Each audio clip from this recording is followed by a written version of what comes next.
Let's begin. Sue, are we ready? We're ready. Excellent. Let's begin. I'd like to take a moment to welcome you all, and we really appreciate you taking the time to join us on a Saturday night.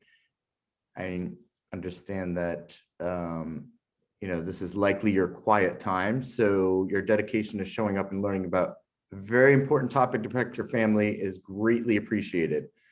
I'm Tom Kowalski, and founder and CEO of REP. We provide concierge cybersecurity and reputation advisory. We ease the burden of worry for our clients and provide peace of mind by arranging access to best-in-class security technology while creating cybersecurity programs that protect and defend clients' reputations and assets from cyber incidents. We specialize in individuals as well as small to medium-sized businesses, and every client of REP benefits from having their own cyber agent. And now I'd like to introduce to you my partner on this project, Sue Serna. Hi, everyone. Thanks again for joining us tonight. I'm Sue Serna. I'm the CEO of Serna Social, which is a social media consulting company. I specialize in social media strategy training and especially helping companies and organizations keep their social media footprint safe, which is becoming a way bigger issue as more and more companies are doing more and more social. So between the two of us, we have all your bases covered on the cybersecurity front. That's right. And thank you, Sue. As we go, please put any questions that you may have in the chat. At the end of the presentation, we're going to take some time and answer the questions that you have. That's really important. So without further ado, I hand it back over to Sue, and she's going to carry us through. Okay, awesome. Thank you. So tonight we're going to be talking about a couple key areas, all under the framework of how to keep kids safe online, something that is increasingly important, especially as more and more kids are doing school from home, because the number of cyber attacks on school systems and school districts has really increased over COVID. So having a proper safety infrastructure for your family is important to protect yourselves from those types of incidents, even more so than it used to be. So today we're going to talk about a couple key things. First, why internet safety is so important. Secondly, what are some of the biggest online risks and threats that you and your family may encounter? We're going to talk about some of the key ways that your safety can be compromised and some key things to look out for, especially when it comes to kids and safety online. And then we're going to give you a roadmap of real actionable steps that you can put in place to help your family be more secure. And then, of course, as Tom mentioned, we will take your questions at the end. So with that said, we're going to jump in. So why is online safety so darn important? I mean, you guys are here on a Saturday night, so we applaud you for that. And we appreciate that you think it's important enough to attend this session. But really, when you step back and think about it, there's a couple primary reasons that this is so important. First of all is just recognizing that your kids are probably the weak link. And when I say they're the weak link, that doesn't mean that they're bad or they've done something wrong. It just simply means that kids are smart, curious, they are very trusting of adults. And they quite honestly just haven't had the life experience yet to know when they should be skeptical of something or when something doesn't quite feel right. They haven't developed the spidey sense of maybe this is not quite legit, right? And because of that, kids do tend to be the weak link in your family's kind of cybersecurity front, if you will. So you have to understand as the adult in the room that that's where maybe some of your issues are going to happen, just because kids are so trusting and curious about what's going on. Another thing is you want to make sure that you and your kids understand that the social media universe, the online universe, is really the same as the in real life universe. There's no separation. I think a lot of people used to think online is online and real life is real life. And the truth is that nowadays, with everybody walking around with a smartphone, online life is real life for a lot of people and vice versa. So making sure that we understand that there is just one total universe and some of it's digital and some of it's in real life helps people have the right context and helps kids understand that their actions online actually impact real life and vice versa. It's really just one thing. Another big trend that is causing more issues in this space is smart home devices, right? Whether that's an Alexa or a Google Home or a Ring doorbell or a smart appliance or even your kid's gaming system. Anything that connects to the internet via Wi-Fi or Bluetooth especially can become an issue as far as security goes. So with all of us buying more of these devices, we really have to be aware of protecting our home and all of those points of entry. And then finally, prevention, right? The best, what is it? The best offense is a good defense, or maybe I got that backwards. I don't know. But you really, really want to make sure that you are taking proper prevention measures and being proactive about it, because sitting back and assuming that everything is okay is pretty much the worst thing you can do. So that's really the why of why online safety is really significant, especially when we're talking about kids. And with that, I'll hand it back over to Tom. Thank you, Sue. And, Sue talked about 3 important points, and that's the proactive approach. Sue and I both take the proactive approach in guiding our clients to protect their ecospace, right? Whether it's your home or whether it's a business, whether it's an enterprise, it's really taking that proactive approach because, just the other day, Rep's phone rang and a client stated, "I should have listened." And you don't want to be that person that says that. You don't want to react to a significant cyber event. And also, she touched upon, having a weak link. So taking context out of this presentation and children, it's a term we actually use in cybersecurity. So think about it as, leaving your back door open, right? Or a vulnerability that we often talk about in cybersecurity. What's a vulnerability? It's a weak point in your security system where an attacker can easily enter. And everybody has a smartphone, as Sue said. So, and that's actually the leading type of device where cyber breaches are caused. Why? Because everybody has one, right? So most of you probably know that locking your doors and securing your physical location does not protect you against somebody intruding through the internet. But how we do that and how we do it effectively is a different story, right? The online world can be exciting, educational, and it's a great resource to connect with friends and family and colleagues, but it's also a great way for cyber criminals to enter and target children a myriad of different ways, right? So it's important to minimize those risks by understanding them at every level and applying them to your specific household. Not every household is the same, right? Your family's activities and the size of your family and the age of the members within your family unit are much different than everybody else's. And so it's a good idea to understand risks at a holistic level and then also applying them within your specific family. So physical safety, right? We often talk about, Sue covered this before, connecting the dots between virtual world and the physical world. I talk about this all the time because those 2 worlds are actually the same. But more often than not, people hide behind a device. We see this on social media all the time, where people hide behind a device and bully people, adults as well as children. But, those have real world implications. And a great example is, cyber criminals and predators, they begin their plots online, right? But they're often connected with the physical world and they blend in with that. So it's incredibly important to connect those dots. And then there's identity and theft and fraud, right?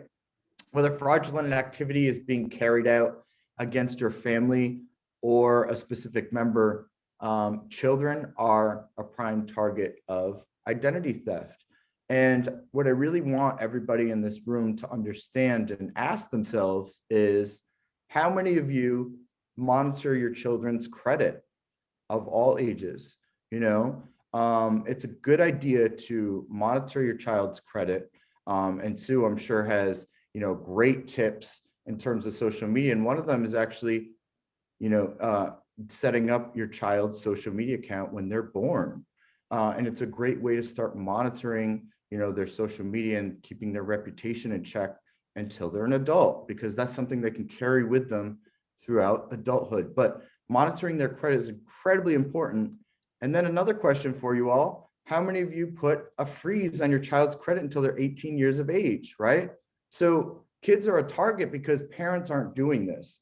And by the time your child is an adult and they go to get a line of credit or even apply to a job that's checking their credit, or a car or a mortgage, and their credit's destroyed, that takes years to clean up, and an immense amount of time and a huge expense.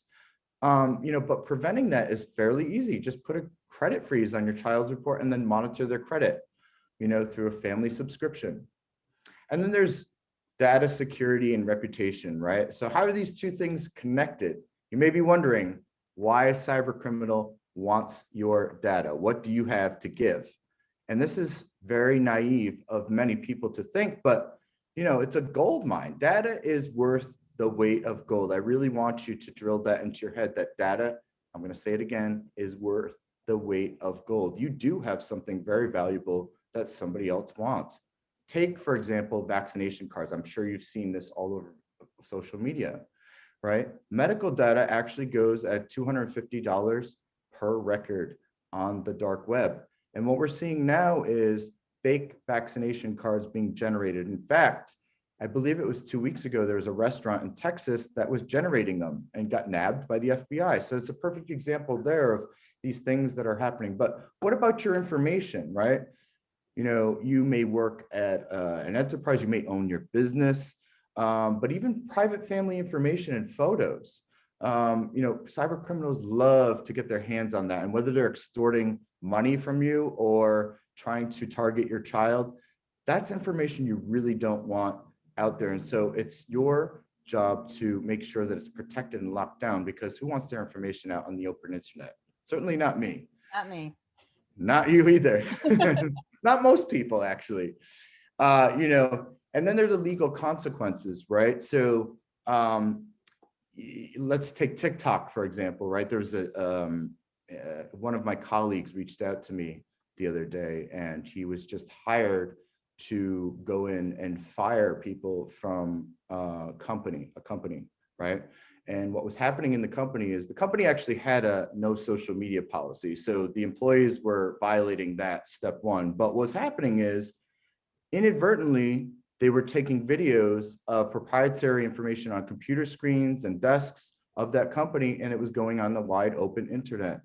And so let's just take adults out of that situation, because they should know better, but sometimes they don't. Kids definitely don't. And that's really up to parents to guide their children and say, hey, hold on a second. Maybe you shouldn't be doing that, or maybe you really should be cognizant. And Sue is going to talk about this as well on social media with, perhaps having your house number in the background where people can really identify you. But in terms of a legal perspective, kids really don't understand what they're sharing, and there could be legal ramifications, whether there's defamation suits. But then there's other instances where they're sharing copyright, right? So they may be sharing, music.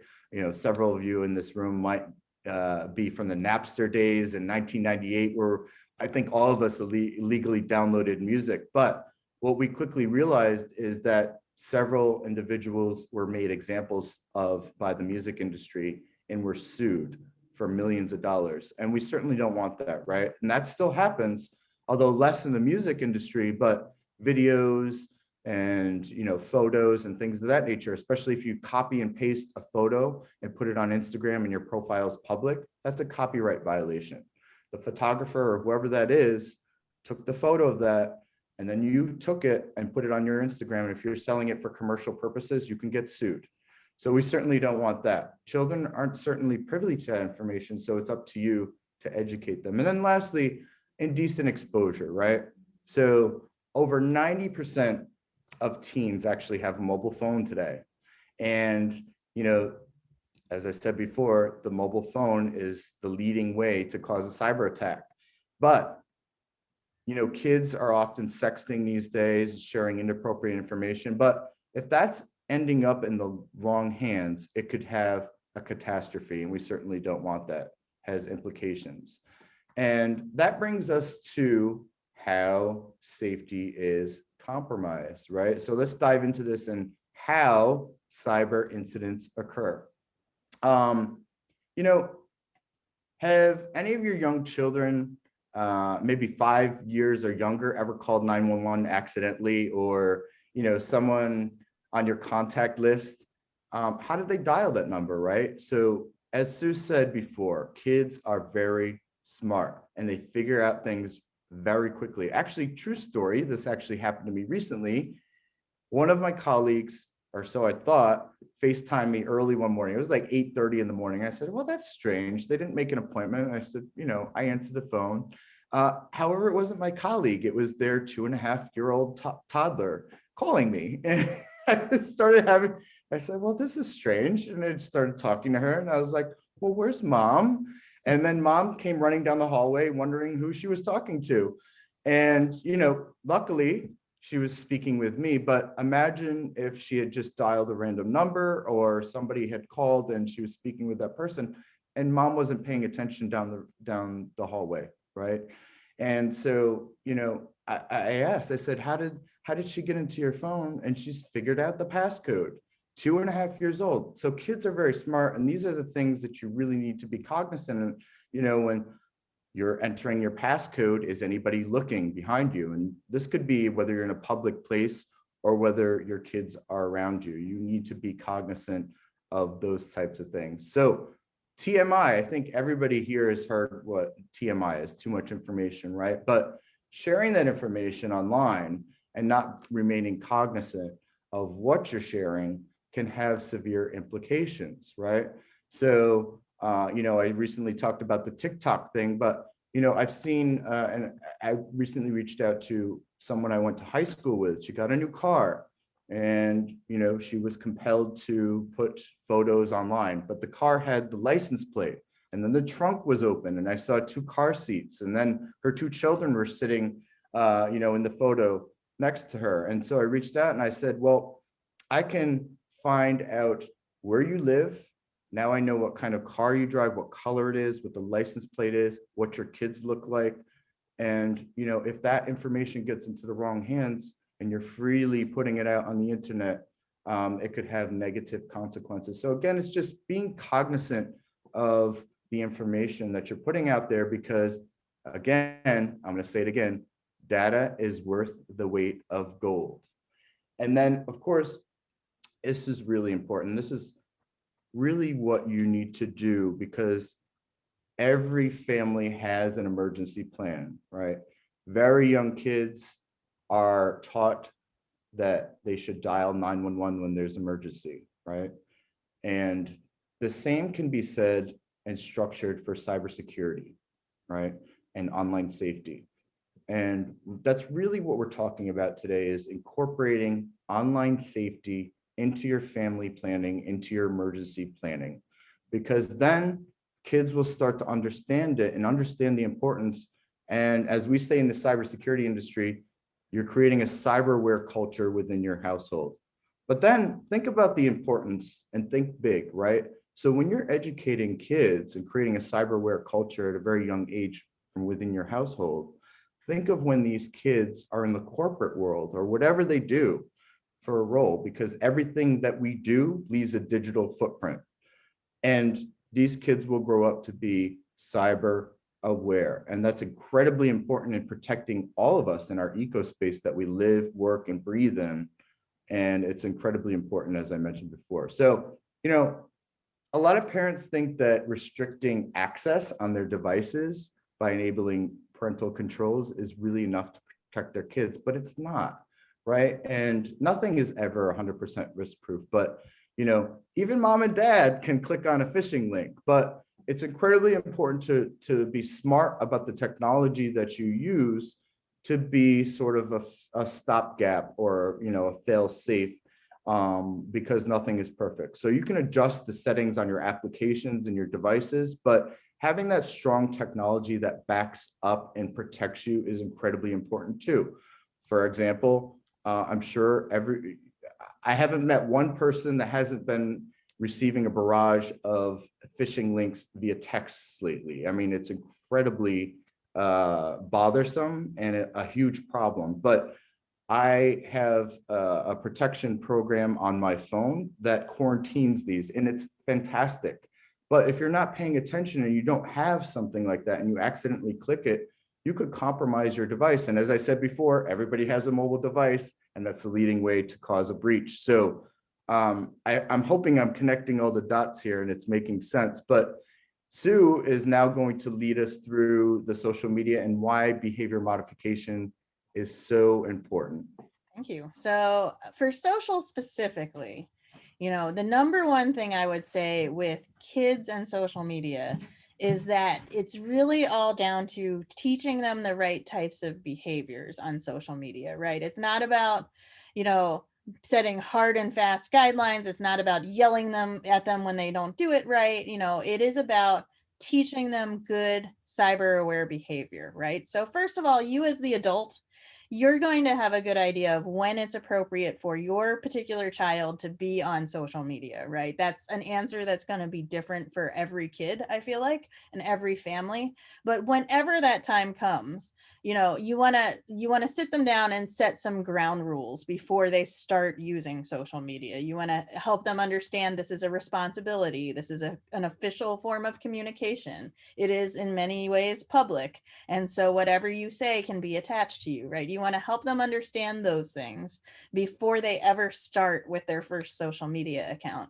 Then you want to help them set up that account or multiple accounts if they're doing like Facebook and Instagram and whatever else, TikTok probably.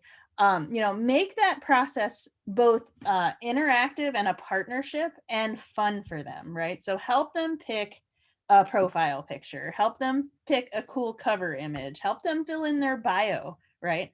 Help them see that it can be really fun and involve yourself in that process so they're not just off like creating it on their own, right? Then establish age appropriate rules. And again, those are going to vary. It's going to vary by your family, by your kid, by how digitally savvy they are already, by how responsible they are already. But make sure you're establishing some ground rules, right? Because in the absence of any guidance, and this is true in the corporate world too for adults, right? In the absence of any guidance, people just do whatever. And so you want to make sure you're very clear about what your expectations are if they're going to have the privilege of working on social media, right? Then I think this next bullet is really, really key. Once your kids start using social media, make sure that you're having conversations about social media at the dinner table or during game night. They don't have to be forced conversations, but it could be something like, hey, there was this really interesting conversation that I got into on social media today, or I saw this Facebook post from my friend and, it struck me as kind of odd that she would put that kind of information on social media. Work it in a natural way is I guess what I'm trying to say, but, make sure that you're bringing up social media as a topic of conversation so that your kids understand, first of all, that, not everybody behaves well on social media and what the implications of not behaving well could be, but then also that it's okay to talk about, right? That's really the bottom line. You want to make sure that your kids feel that they can come to you and talk about things on social media if they encounter a situation that makes them uncomfortable, or if there's something that comes across one of their accounts and they don't know what to do or say, right? You want to make sure they don't keep that a secret. So make it normal to talk about social media as a family, to kind of set that groundwork for yourself, right? And then yes, you absolutely should monitor what your kids are doing on social media. It is not Big Brother. It is you, the parent, taking a real active interest in making sure they're behaving appropriately. And I don't think there's anything wrong with that. You should absolutely monitor what they're posting, but also you should be looking at who are they friends with or who are they following, depending on what platform we're talking about. And you should be looking at their DMs, direct messages, or PMs, private messages, right? Because a lot of this kind of more nefarious activity we've been talking about happens in the private messages. It doesn't happen in the public facing part of social media. So obviously, if you're going to get into their private messages, you need to know what their password is. But you really should be looking at all of their activity on social media and not just the things they are posting on their timeline, right? That's only part of it. And then finally, you must set a good example yourself. I think every parent has had the experience of saying a bad word in front of their child and having the child then turn around and say that same bad word. Social media is the same way. Kids will see how you behave on social media. So if you tend to go off on people on social media or go on big rants or get in fights on social media, they will see that and they will mirror your behavior. So when your kids get on social media, you may actually have to look at how you behave on social media and see if you need to make an adjustment so you're not setting a bad example. So with all of that said, now let's talk about a scenario. We're going to play a little game. So what we would like, you guys should see a poll window pop up here on your screen in a second. We would like for you to please vote about which of these two scenarios is the worst of the two, okay? And I will say at the get-go, neither of these is a great scenario, and we did that on purpose, okay? But which one is the worst one of the two? Preventing your child from having a social media account to protect them from predators or cyberbullying, that's option one, or providing them with access, including social media, with some parental controls enabled and a little oversight. Which of those two is the worst scenario? So we'll give you some time to vote here, and we'll actually come back to this poll and what you guys voted for at the end when we take your questions. Yeah, and as Sue said, neither of these scenarios are really good. Actually, they both stink. But one of them is just slightly worse than the other one. So it's going to be really interesting, and we're going to talk about this towards the end. So without further ado, actually, I just want to touch upon a couple points that Sue just made in her presentation. And I just really want to drill on this is the credibility and trust that you need to build with your kids, right? And, in cybersecurity, if I could sort of link this to adults, right? Kids learn the same way, right? If you punish them and tell them no, they're going to do it anyway, but adults behave the same way, right? And we have a poor practice in cybersecurity that we're moving away from, in that shaming people doesn't work. Surprise, but guiding people does, and making cybersecurity awareness or online safety awareness fun and exciting, even for adults, just as kids, it works in the same manner, right? So view your kids as a partner, because you surely want them to come to you with these incredibly difficult and sometimes worrisome situations, especially when it comes to cyberbullying. Because what happens if, and this happens all the time, sadly, is that adults bully children online. And that's crazy to me, but imagine how that makes a child feel and the fear that it instills in them. And they might be afraid to speak with you about it. So creating that strong partnership with your child where they have that platform to be honest with you and come to you and they're not afraid is incredibly important, because we all know that cyberbullying, based on statistics, sometimes leads, unfortunately, to suicide. And we surely don't want that to happen to anybody. So we just really want to drill into that. And now, without further ado, we're going to continue and talk about some of the actionable steps. So let's talk about that.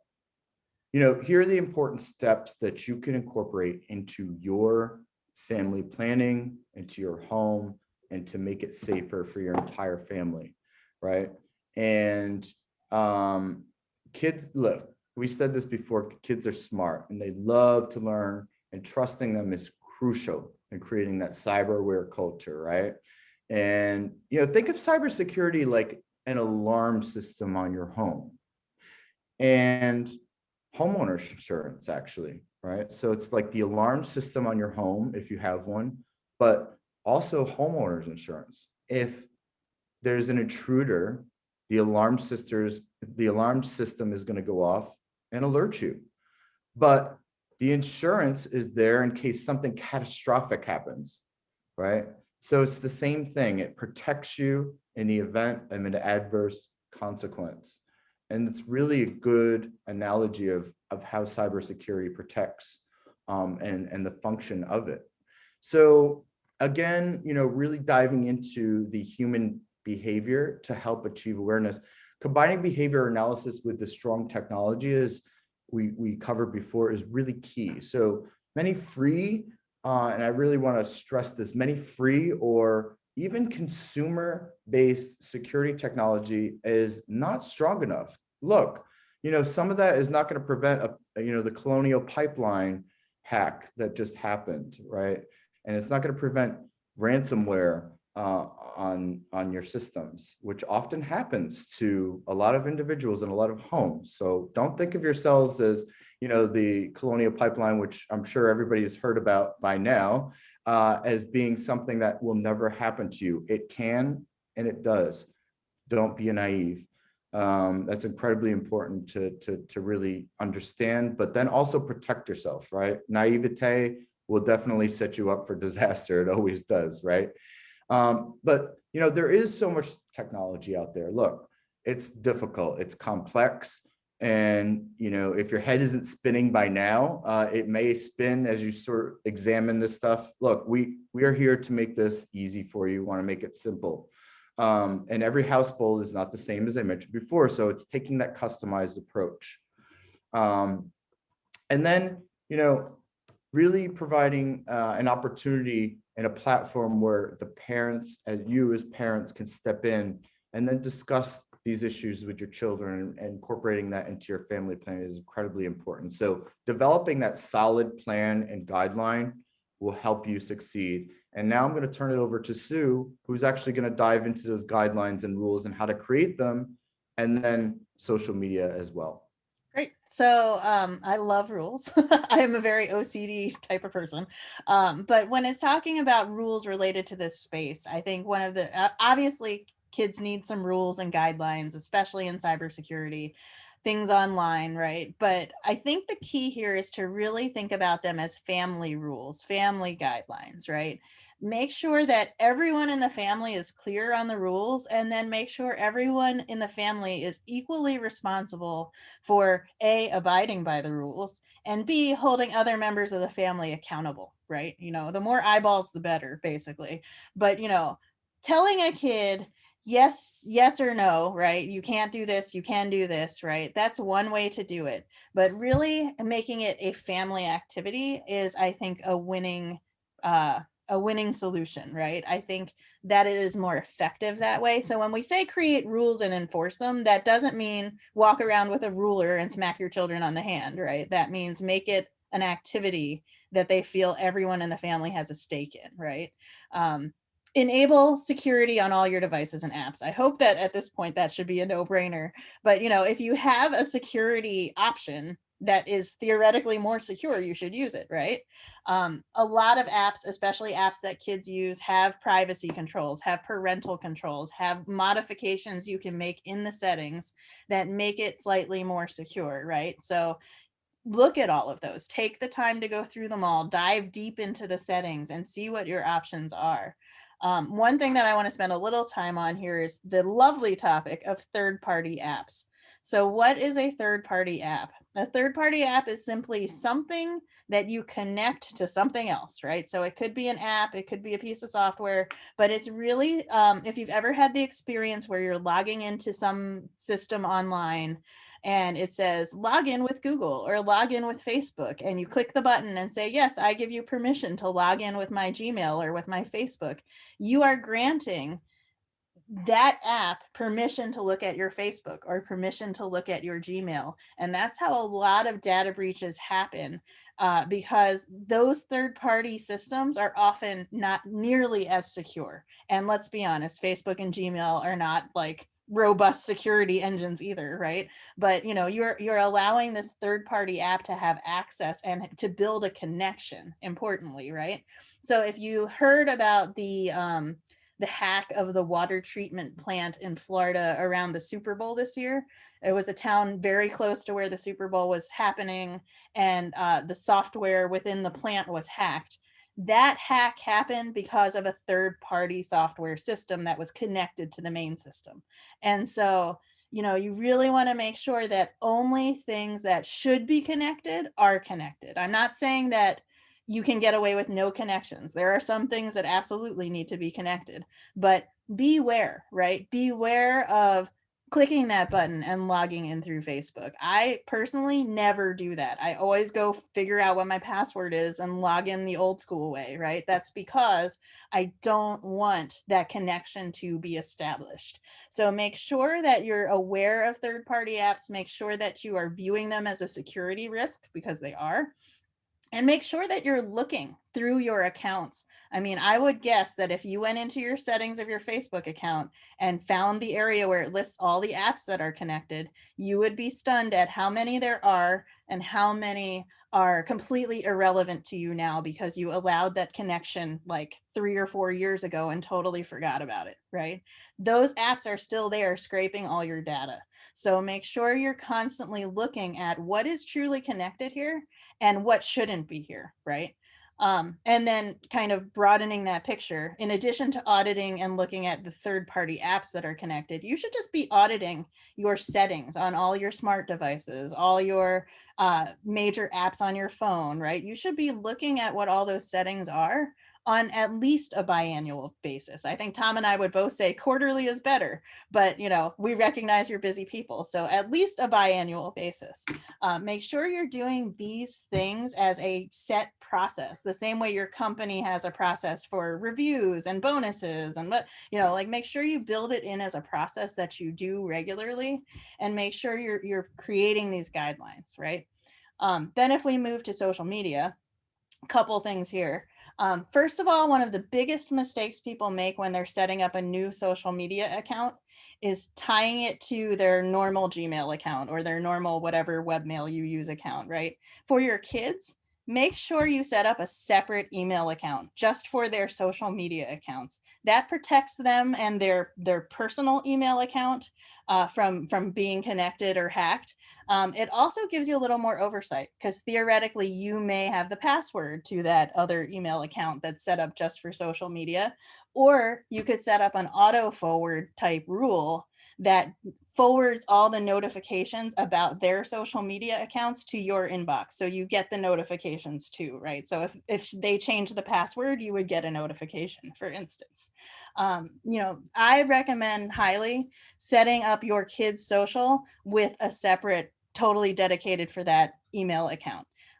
Then if we're talking about how do you monitor your kids' social media, especially if you have more than one kid, you might look at a social media management tool. TweetDeck is one, Hootsuite is another. There's a lot of them. Some of them are paid, some of them are not. But this would be a way that you could connect all of your family's social media accounts into one platform that basically gives you a dashboard, and you can monitor the activity on all those different accounts in your one dashboard.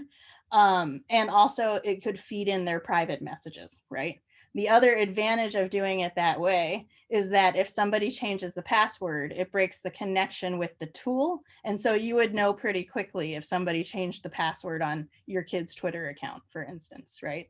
So consider a social media management tool, utilize parental controls. I feel like I've said that a lot. If you have younger children, YouTube Kids is awesome. It's a version of YouTube made just for kids with a lot of adult content screened out. Facebook announced last week that they're introducing Instagram Kids soon. So if you have younger children, absolutely use those kid-friendly versions of the app. And then finally, I want to talk about Finstas. What is a Finsta? A Finsta is a fake Instagram account, right? And there's really two things here about Finstas. One is a lot of preteens and teenagers have a Finsta. It's a second secret Instagram account that mom and dad aren't supposed to know about, right? It's just for their friends. So if you want to really freak your kids out tomorrow, ask them if they have a second Instagram account. Then you as the parent, you could also create a Finsta. You could make a second secret Instagram account and use it to monitor your kids' behavior, or even if you're really devious, maybe send them a connection request and see what they do, right? So, Finstas are really fascinating, but just be aware that a lot of preteens and teens have secret accounts that are different than their accounts that you know about and that you can see. Yeah, that's such an excellent point, Sue.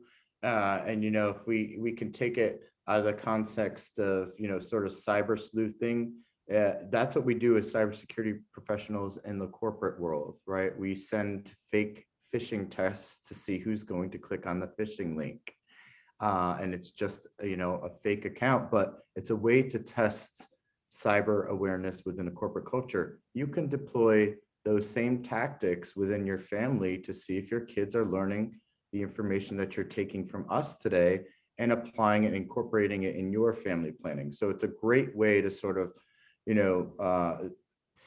test the efficacy of the program that you create, right? And, Sue touched upon, she didn't say this word exactly, but zero trust.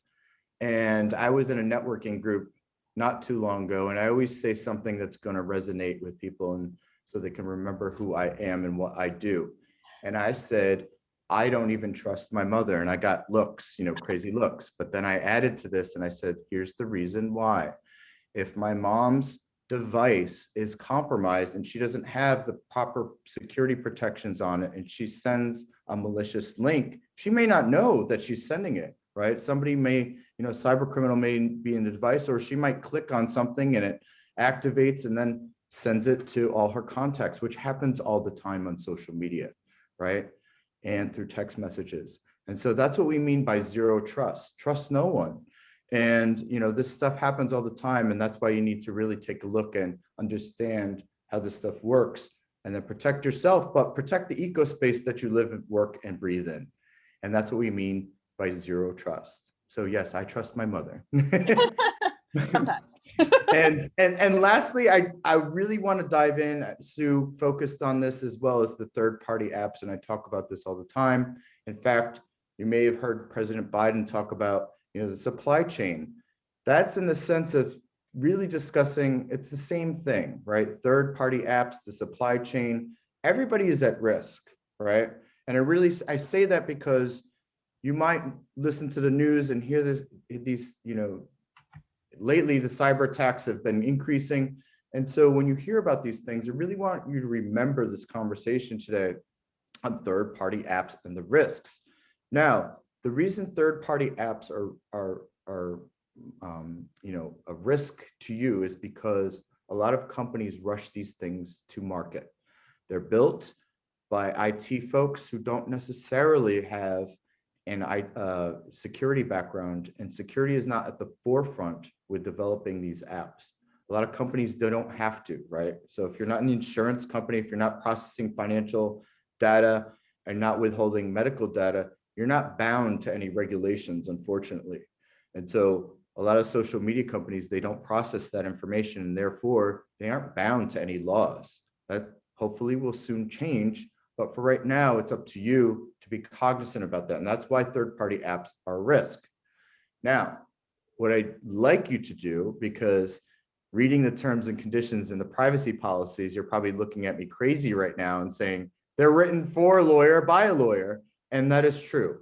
But here are the 3 things that I want you to write down and remember when you're reading these crazy long 10-page privacy policies. Number 1, the country of origin. That's a really good indicator of how well or how poorly your data might be protected. Don't always think that the United States is number 1 safe. It's actually not. So that's incredibly important. However, it's a little bit more safe than some other countries that might be a foreign adversary to the United States. Switzerland happens to be the most secure country. If your data goes in there, it is under lock and key. That's just how the laws operate in that country. So that's number 1. Number 2, how the company, before you, and now I want you to remember this, before you even download that application, read the privacy policy and terms and condition, and make a risk assessment and your own judgment for your family and for yourself before you download that application. Number 2, how that company or the application or website secures your data? Where are they storing it? What are they doing with it? And number three, how are they processing that data and who are they selling it to? A lot of companies sell your data. They make money on your information. How do you think Facebook stays in business? They sell your data. So who are they selling it to?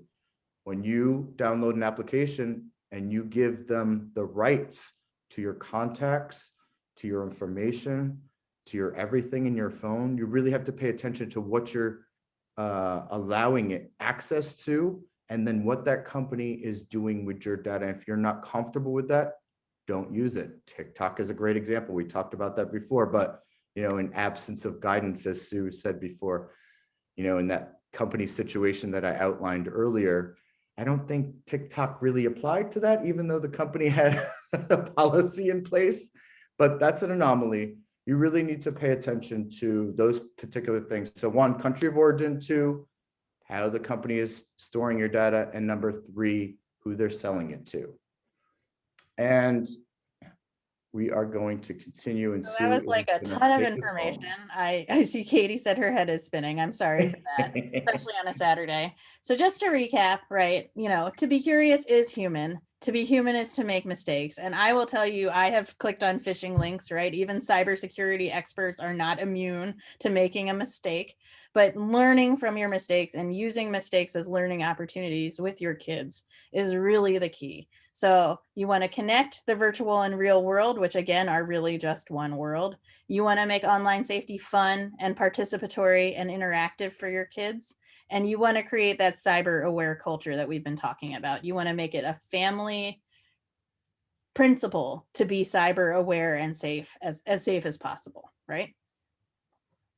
That's right. That's right. And that concludes our presentation today. So before we dive into the poll results, can I get a raise of hands in the chat who learned something valuable today? Type in "love to learn" in the chat. I want to see this. Somebody's head is already spinning in the chat, which is Love to good. learn. I don't know if that's a good or a bad thing. I hope it's good. We have a couple questions that we're going to get to in a minute. So let's talk about the poll results, and I'm going to share them. I'm going to share the results, and it looks like 67% of the audience chose scenario one. And what's scenario one? Preventing your child from having a social media account to protect them from predators or cyberbullying. That's absolutely the correct answer. Why? Because, as Sue mentioned before, she covered denying access to either a service, a device, or even a website only creates a situation where the child may feel like they're being punished. They're going to wonder why, and to be curious is human, right? So over 95% of cyber incidents are caused by humans, and so that's really what we're talking about here is human behavior. But being active online is the new norm. We all leave digital footprints, right? From our financial accounts to social media. So not having an online bank account or not having a social media account is not necessarily a good thing, because how are you understanding what's being mentioned about you, your brand, your business, your family? Most importantly, your children, right? So as I mentioned before, a lot of adults unfortunately attack and cyberbully children online. And that's up to you as a parent to making sure that you're monitoring that and making sure that your kids are protected. But of course, that goes into what we talked about before, which is identity theft monitoring, and runs the gamut. And then, of course, monitoring your behavior. Who are your kids hanging around with, right? So as adults, we always say to each other, but we also tell our children, the company that you keep, you want to make sure that you hang around good people that are positive and lift you up. And so you as parents want to be able to guide your children into the right direction. And it's important to really monitor the chatter. As Sue mentioned before, like, hey, are your child's friends the type that are saying disparaging information online or engaging in sort of nefarious activities on social media? It's very easy to find this stuff. And look, not getting political right here, but we see it right before our eyes on television regarding the insurrection on January 6th. A lot of these people are surprised that the information they put online is easily found. I mean, it's that easy, right? So the same can be said for anybody that engages online. The information is easily found, and that's up to you as parents to mine that information and monitor it. So number one, the 67% chose number one. So that said, now for the good part, the giveaways, right? So we really appreciate you attending. Thank you so much on this Saturday night. And we put together for you some tip sheets, some guidelines for your family, right? So we're going to give you a connected device sheet that's going to be helpful in sort of securing all of your connected devices within your house. And then a tip sheet for you, parents, and some guidelines to sort of drive these conversations with your kids. And then one for the children, right? Kids of all ages. And we designed this so you can print it out and put it near the desk area or your computer area, and wherever you want to put it. But it's designed to really, hey, if there's a problem, raise your hand, and here's what to do.